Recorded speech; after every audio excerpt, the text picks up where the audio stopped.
Ashvatra Upanishad, Svetashvatra. It's a beautiful name. I mean, yeah, it's a tongue twister for you all. Sweetosh was beautiful. Sweta. Is it a meaning? Yeah, Okay. What is Sveta is white, pure. like Sveta the flower. and Ashva is horse, even a mule. Svetashvatra. It's a kind of a holy horse. Yes. Wow. A holy Horse. horse. Vatara. The best of the holy horse. Horse. It was unexpected. Sacrificial, the great sacrificial horses.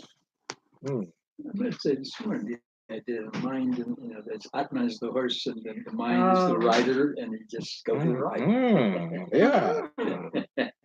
Wow. So, Svetashvatra Upanishad,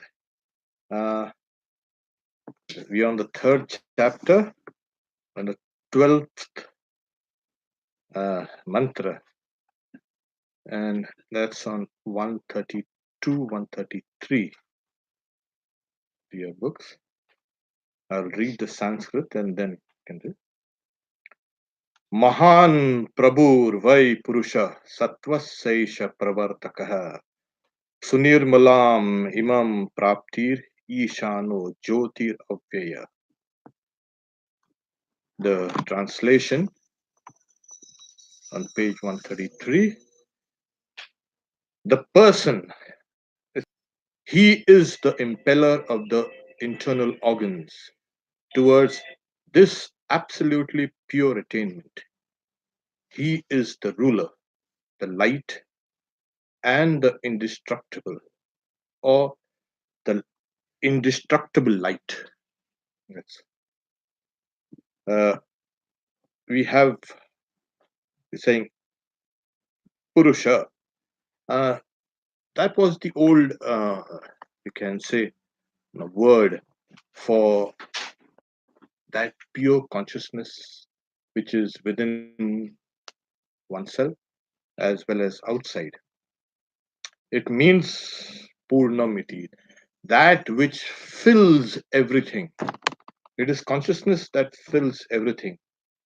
Our bodies, our minds, yes, our bodies and minds are suffused with that consciousness. Like an energy. No. Like light. It's a the you can say analogy is given a kind of a light. It's a jyoti, is that. But energy is still on the very gross level. Okay.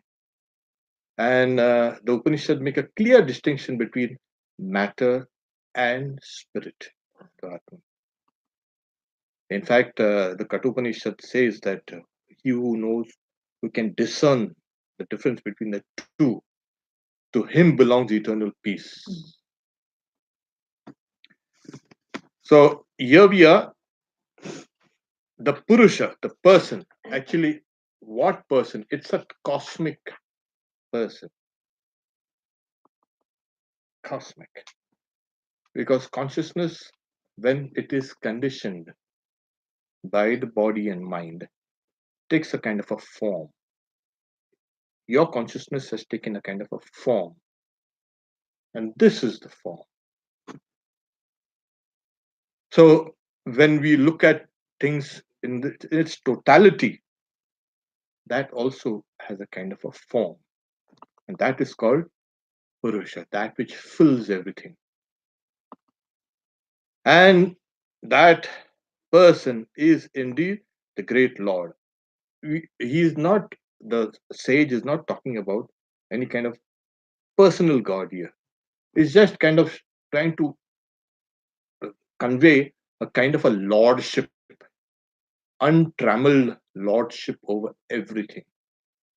Because consciousness is primary. Everything else is a derivative, you can say, of. So that becomes a kind of a Lord. He or she is the impeller of the internal organ towards this absolutely pure attainment. Now here, uh, there's a lot of explanation to be done here. We will just come. He is the ruler, the light, and the indestructible, or rather, uh, the lordship belongs to this reality, and it is indestructible light. Yeah. We always say, where is this God? And why don't we see him? This reality. There are some who say, why? It is the Lord that impels my mind so that I can seek that Lord or that reality. Sri Ramakrishna says, if there is no grace of God, you cannot even take his name. That's it. So here we have the idea that the moment we are taking the name of God or repeating his name or worshipping him, this is an established fact that if the grace of God has already descended in your heart. Oh yes, there are some in Sri Ramakrishna's time. There are people who used to come and sit down, curious mongers. They used to come and sit down with their friends, of course, and then they say, after a while, they say, "Come, let's go." Hmm. And your friends are, drinking in the nectarine words of Sri Ramakrishna. So their friends are saying, "Okay, you sit down, you're fine. We'll wait for you in the boat." There's kind of a river nearby. We'll wait for you in the boat. There you have the gospel being spoken. And there are some people who you will always have these people. No perception. Yeah, you will always have it. But here the sage says that reality is the impeller. It's a pravartaka, impeller of the internal organ. That is, we have an external organs called the senses, and we have the internal organ called the mind, intellect, egoism, and the memory, chitta. That is called antak, the internal organ. Now, here the sage says that reality impels that this internal organ, this mind, along with the intelligence, towards itself. It's like God has not just left us, let these guys do what they want. No. In a way, you see, the mother of the universe, she creates and she looks after the whole thing. She guides the creation. And she wants these souls to return to her. Yeah. Says, what are you doing here? Yeah, come this way. So that's you can say talking from the uh, common day example of how mothers behave with their children. Okay, and that's exactly how consciousness behaves when the mind is scattered. It gives you a kind of a slap. Enough, come back here. Then you say, oh, what's that? What's the reality? And what is this? And what is that? You start questioning. So here is saying, and Sri Ramakrishna says, he quoting a song, he's saying, the Divine Mother, she winks and says, go for a while and enjoy some of these objects of the senses, sensory. Go and after you finish that, of course, you'll come back. So the Divine Mother impels the mind towards the world outside. And when you've done with it, she impels it back towards the source. That's the idea. Go about it. Why do you want to take this whole play seriously? Yes, there is birth and there is death and there is disease and afflictions and this and that. It, it's a fact. But much later on, when we come down to our real nature, we will find even these things which are so, you know, serious and painful and real to us, they lose their sting. So, this reality which is there within the great Lord, the ruler, and whose nature is indestructible light, Jyotiravyaya. What does that do? It impels Pravartaka, the internal organ, Sattvasya, towards what? Towards the reality which is pure. That is what it is. So the second line says this absolutely pure attainment. Consciousness, when it is fragmented and moving outside, it comes in contact with consciousness which is already outside in people and things. But like the rays of the sun dissipated, we need to gather it and then pull those rays back in. And there is what is called that attainment. Attainment of what? Of your own nature. That's what. So that's what the commentator also says. The attainment which consists in abiding in one's own nature. That is the attainment of the highest state. That's the highest state. Now, this is now being explained. Okay, fine. That consciousness which is saturating me and everything around has to have a kind of a location. Where do I go searching for this? I need to start at a place. Where is that place? So the next mantra gives us that place.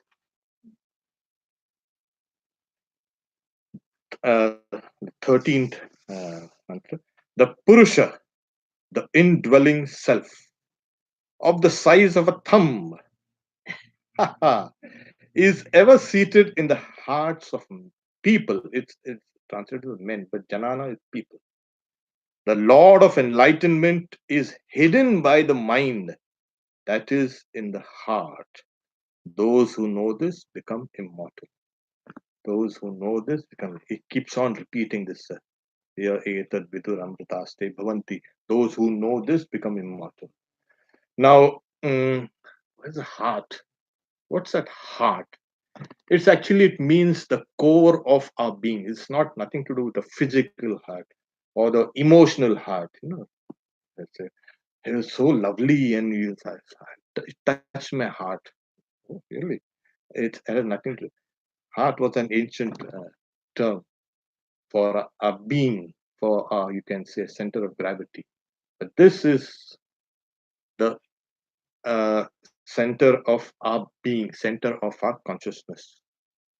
So the Sanskrit is Angustamatra, this, the size of the thumb, Angustamatra.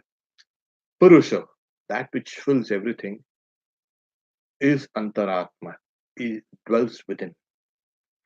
Where? Sada Jananam, in all peoples, every time, everywhere, in the heart. Hridaye. There. And in that space, in that heart center, in that core, why don't we then realize it? The mind hides it, covers it. That's the problem. The mind that is restless at times, sad at times, happy at times, and all those various moods. that actually stops us from understanding the reality. That's why Rida Mani Manvisha Manasa Biklipto. Those who know this become immortal. Viduram Taste Bhavanti. Now, this kind of this mantra is more or less a kind of a similar one found in the another Upanishad called the Kathopanishad. So even there, a couple of times, the reality is spoken of as Purusha, which fills everything, and Angushtamatra, size of thumb. Why size of thumb? So what about the size of a thumb of an ant? Is it the size of a thumb? No. Or the thumb, ant's thumb size, maybe.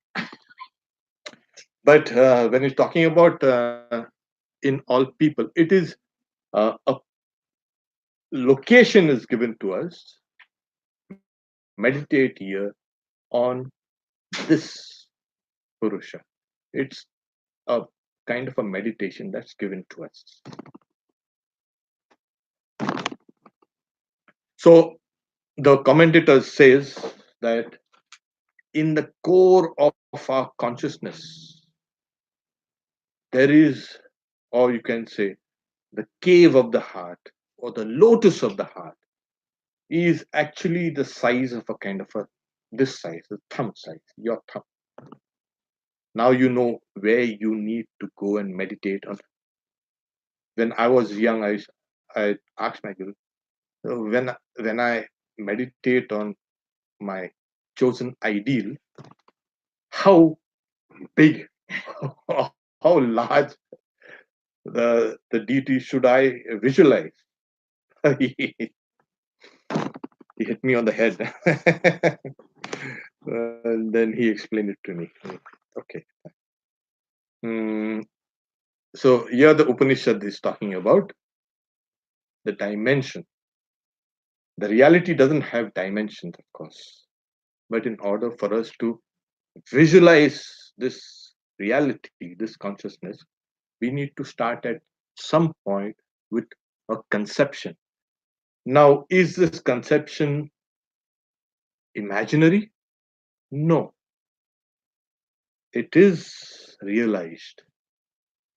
There was a disciple, Swami Adbhutananda of Sri Ramakrishna. And like this, there was a kind of a class going on, and a Pandit was explaining this, the first two lines, Angushta Matra Purusha, Sada Jananam Hridaya Sannivesh.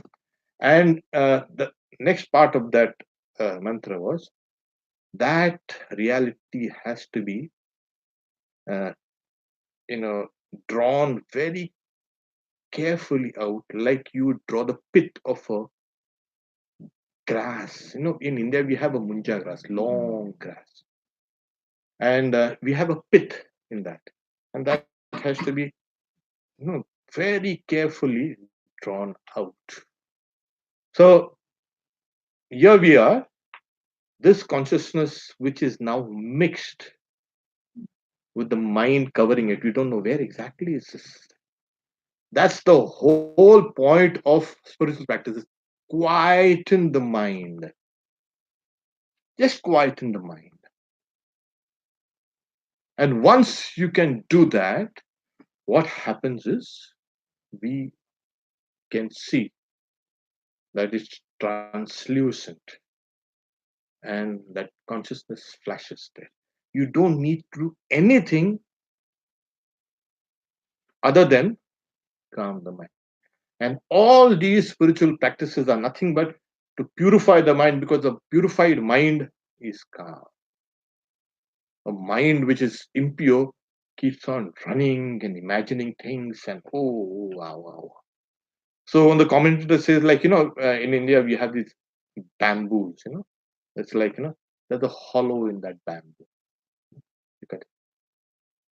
When you cut it, like, the pandas eat that shoots. When they eat that hard stuff, you can see there's a kind of hollow. The bamboos are hollow inside. Engineers are trying to reduplicate this kind of structures because it's tougher, the toughest, and you can save a lot of material. Grows fast. Hmm? It grows fast.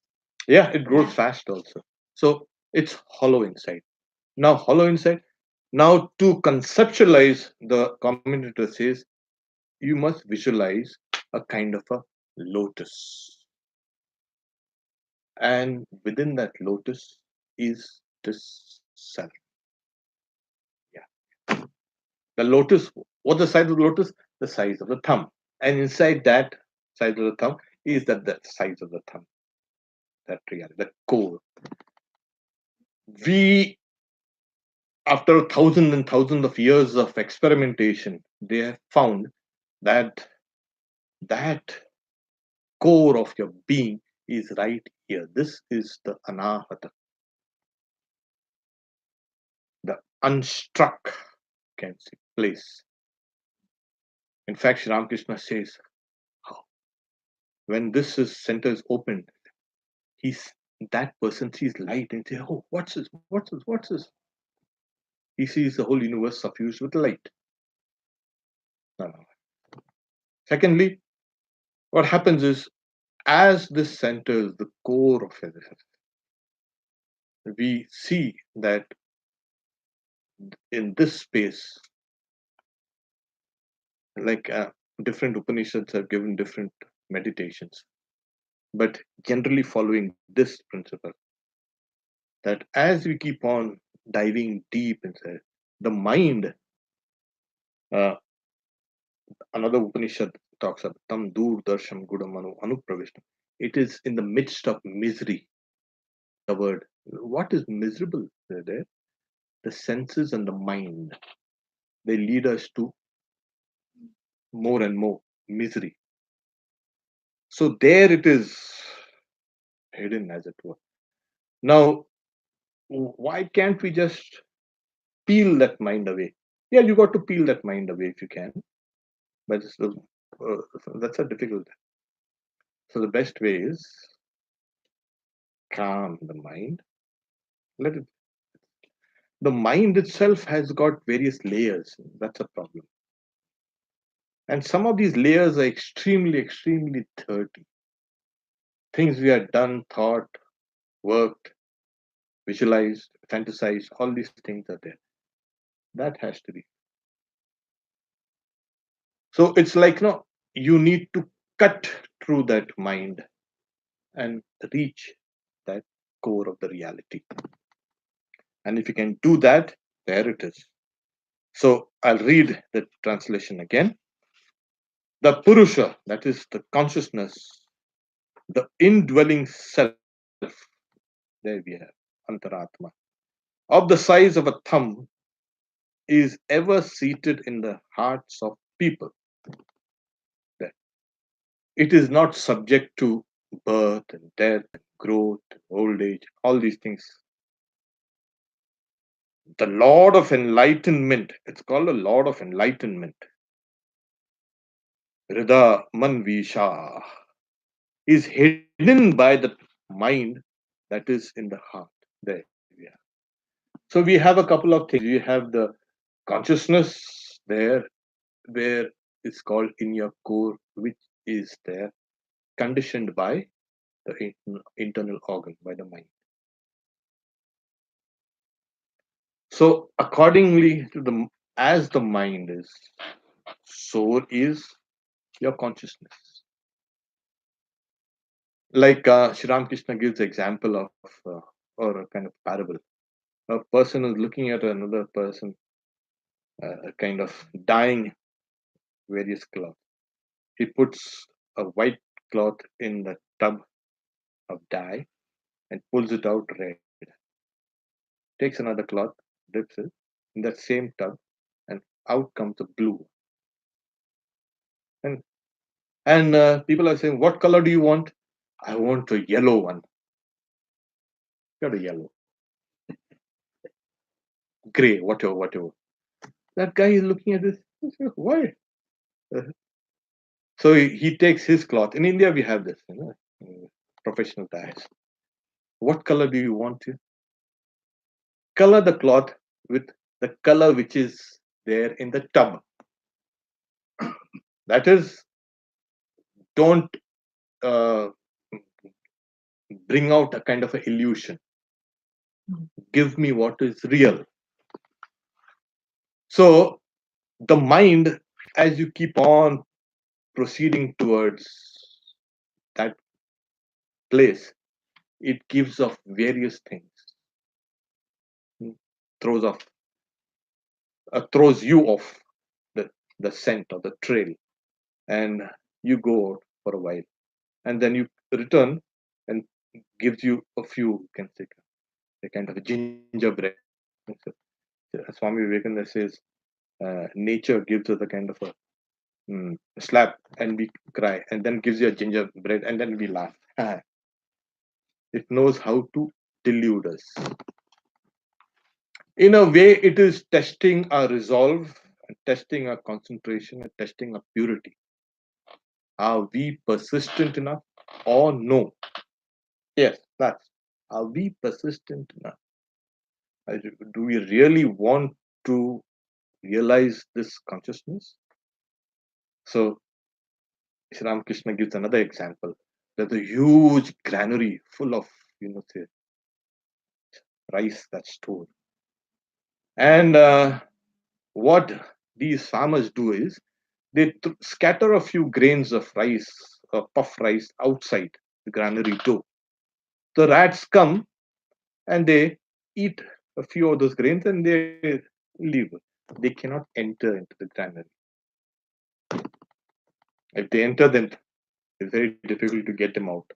Somehow you don't have to dwell on those crumbs that nature throws out to you.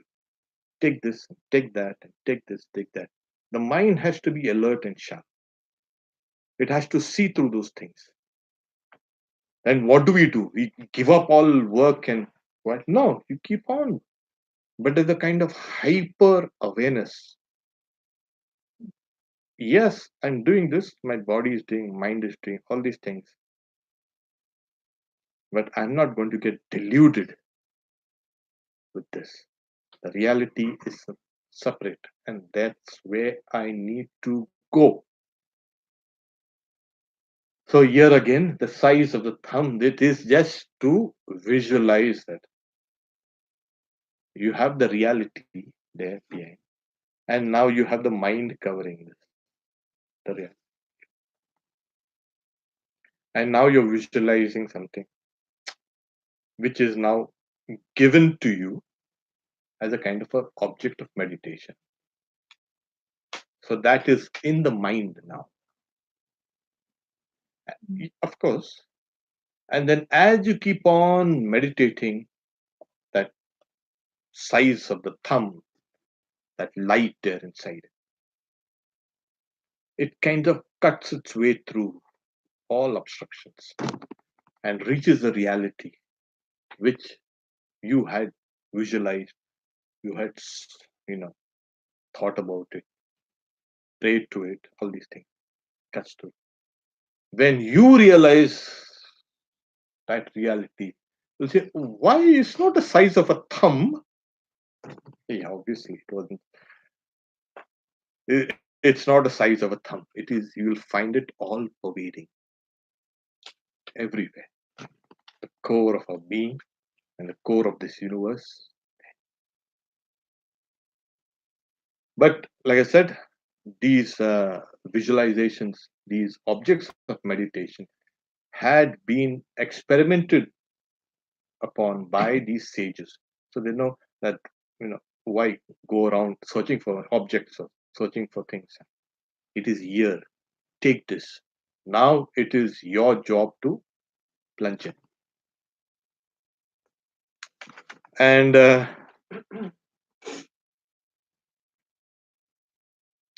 again, those who know this become immortal. Those who know this constantly, it is constant hitting us with that kind. Till that time, we are mortal. Yes. Or rather, we think of ourselves as mortal. We ought to, drive this into our minds, that we are by nature immortal. It's just that kind of the whole thing is being mixed up. Uh, when I see a kind of a reflection of myself in the mirror, I smile and the mirror smiles. I cry and the mirror cries. And I keep on looking at this mirror image and I impinge reality on it. It is real. When you look at that mirror, it is. It is me. Who says it isn't me?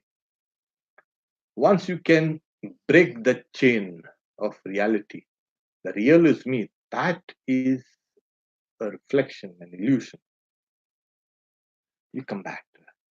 So it is this consciousness which there is there within in our heart that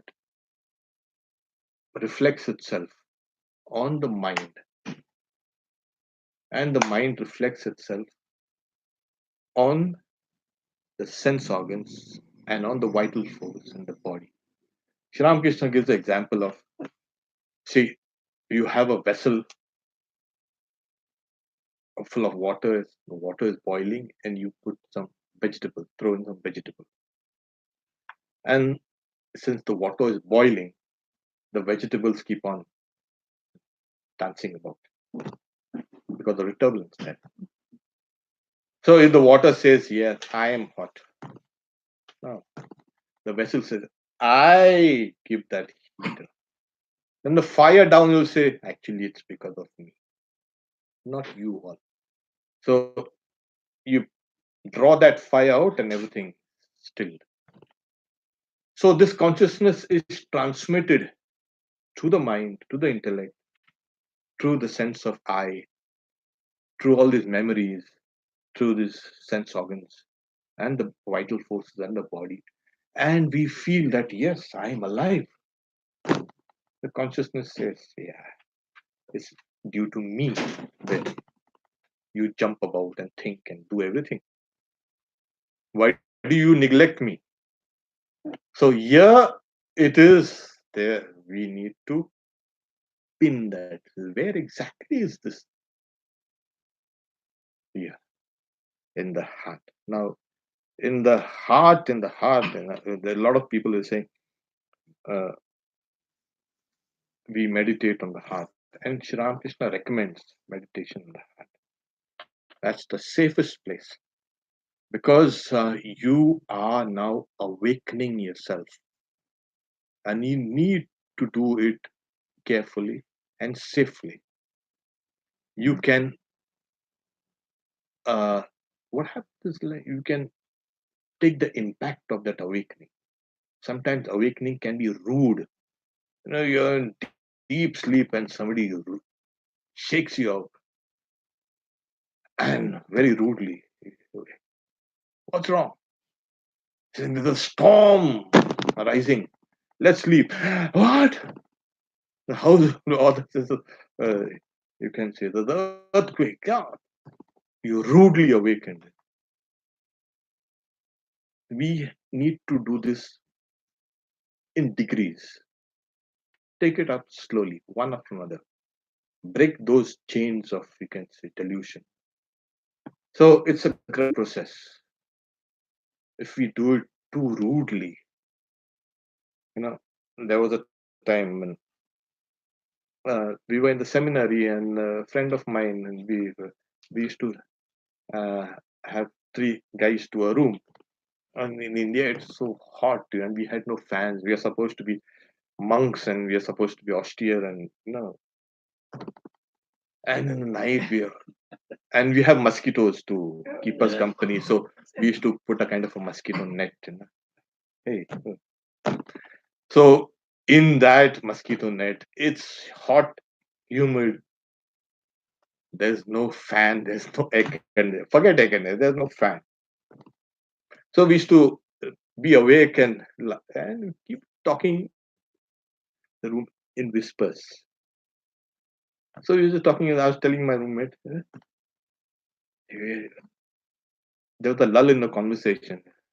Now, if Shri Ramakrishna comes in, what is he going to say? So my friend will say, "No, no, no. I'll tell him to go away. Come some other day." Say, "Why? I'm not ready yet." Hey, we are not ready yet for many things. Mm. We still want to hold on to some of the old, you can say, delusions that I'm going to die one day. What rubbish is this? That I am a body. Another big rubbish. But what will happen to me? Another big rubbish. Why don't you discard those? Like I said, we are not yet ready for that. So we need to go about it gradually. That's the reason why the meditation has been given to us so that we can approach it gradually. As we approach it, we get conditioned on that level. We proceed further. We get conditioned on that level. We proceed further. Okay. So the shock, there's no kind of rude awakening. And this has been the history of spiritual discipline. Simple. There are instances where a person suddenly gets an awakening, but all commentators say, you see, what happens is he had practiced all those spiritual disciplines in previous life. Mm. So we always have a kind of yeah, we always have a kind of a loophole to escape. But there are some schools especially in Japanese, in Buddhism. It's called a satori, instantaneous awakening, enlightenment. But it doesn't happen to anybody and everybody. It happens to those who are conditioning themselves. Yes, and when the light comes, there it's, oh, and it is so powerful, so beautiful, so full of bliss. This whole world just melts away, and you just float, you expand and float. You are consciousness. There you don't see yourself as the size of a thumb. You are all pervading. That I am the universe. You identify yourself with this whole universe because the whole universe has got that form of consciousness. Anybody who says, yes, I have had realization, you haven't. What? How can this person see the other person as separate? I have realized, you haven't realized. You are still in non knowledge, you're still ignorant, you don't know anything. These words cannot be uttered by a person who has realized it. He will see everyone as consciousness. And in that, there is no kind of darkness. As a teacher, like I'd given this example, or the Sri Ramakrishna's parable. There was one time, uh, especially after the rains in India, you have in June and July and August and September, you have Monsoon. monsoons. It pours and pours and pours and pours. Beautiful. Sometimes the land is parched, it's cracked, and then the Green. monsoon, the rains come in. Wow. The earth is sick. I mean, everything turns green, like you have something here in California. So, mm, you have grass growing all over the place. So the temple's authorities had said, anyone who would like to cut grass and take it away, welcome to it. And in India, cows feed on this grass. So there was a old man, a little greedy. He cut so much grass and he bundled that, and he's trying to lift it up, and he's not successful. He's trying to giving all his might. Sri Ramakrishna looks at him and says, and he goes into samadhi. You see, so much knowledge inside, knowledge because the Atman, the Purusha is there, and so much foolishness outside. So, what he saw was that consciousness within that person, the consciousness is another name for knowledge, not subject object knowledge, the very basis of knowledge, consciousness. So, the inside is full of that light, and it's kind of thin veneer, thin kind of covering of foolishness. We are exactly in this kind of predicament. There's a huge consciousness, an ocean of consciousness there within, and covered by some foolish ideas of I, me, my. Why can't just consciousness just burst through? Yes, we are kind of still playing along with a few toys, and we are not done with playing with toys. And mother is calling us, like the previous mother. Mother's calling us. Come, it's time.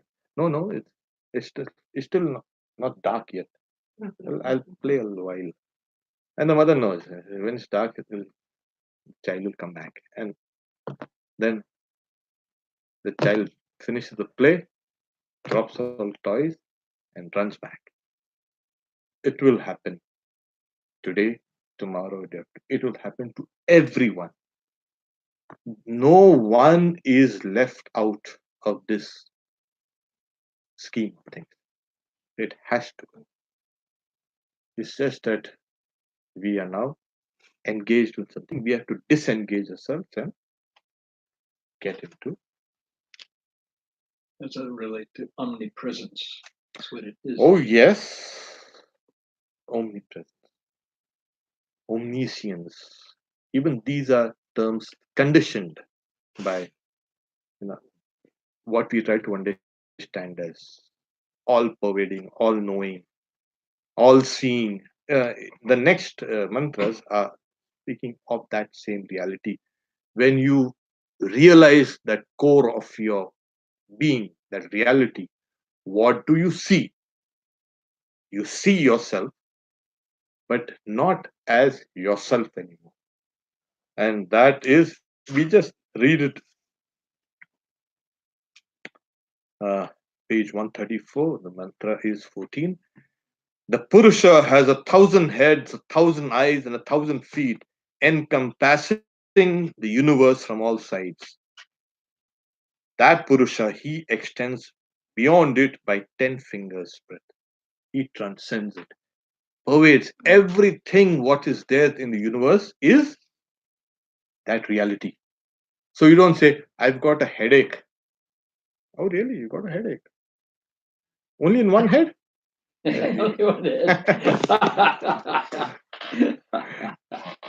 Because if you're aware of that headache only in your head, you have not realized that.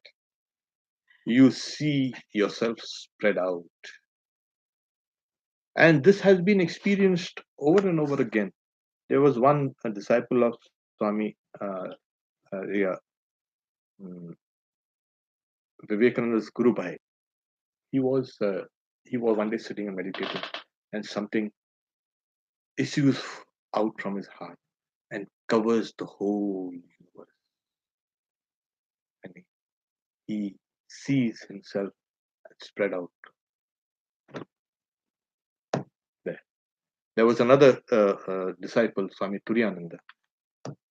He was saying everybody is doing something. They are useful members of society, and I am just a kind of a vagabond. He was a wandering monk, doing nothing. So he was feeling depressed. He lay down under a tree and was trying to sleep and couldn't sleep. And finally, he fell asleep and then he also saw something coming out of this body and spreading out all over the world. He's saying, don't worry, one grain of truth can cover the whole world of illusion. Get up. So this is what it is. Get up. Finally, the illusion breaks that we are individuals. And the reality comes in, we'll say, we are universal. And what about that Purusha, Purusha? You will find that you are that consciousness. You are that Purusha. Om Shanti, Shanti, Shanti. You take few questions.